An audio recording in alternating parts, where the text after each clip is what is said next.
file. File is collection of data. Okay, file is nothing but collection of data. Okay, and file system is one of the functionality of your OS. Okay, file system is one of the functionality of your OS, which is one of your OS. Okay, so file system is nothing but a software. Okay, a set of codes. File system is software or a set of codes. Okay, in your OS kernel, okay, in your OS or your kernel, you have set of codes for your file system. You have set of codes, it is known as your file system. Okay, so what that set of code does is it manages your files. Okay, file is a collection of data. Where you will be storing your files? File in the store container. So file will be storing in some folder. Okay, that may be D folder or E folder or any subfolders inside that. Okay, if it is Linux, it is called as directory.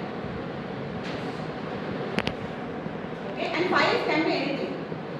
Okay, your Excel, your Word document, or your video document, audio document. Okay, everything is considered as files. Okay, and files will be stored in your folder or directory. Okay, so how you will be storing it, how you will be allocating it, everything is managed by your OS. 1 GB file and you are planning it to store in your D folder. Okay, assume that you have folder name D and this 1 GB you will be storing in your D folder. Okay, from your user point of view, you will just click and drag and you will just copy it and store. Okay, but actually it doesn't happen like that. This 1 GB will be divided into n number of blocks. Okay,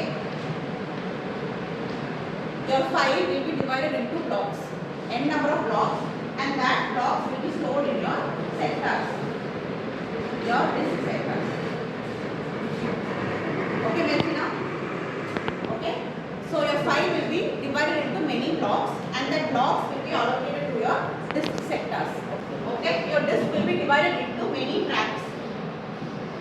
Okay, your disk will be divided into many tracks and your tracks will be again divided into sectors. Okay, your disk will have many tracks and your tracks will be divided into many sectors. Okay, so in this sectors only a file will be stored. Okay, what are the operations which you can do on a file?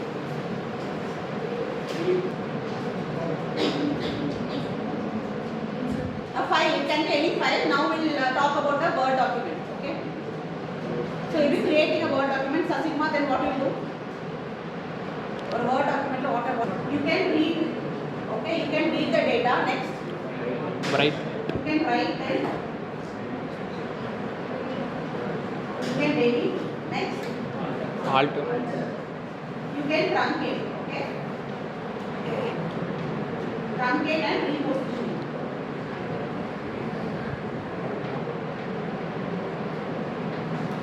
Okay, so these are the 6 main operations you can do in a file. Okay, you can create a file, you can delete a file, you can read and write to a file.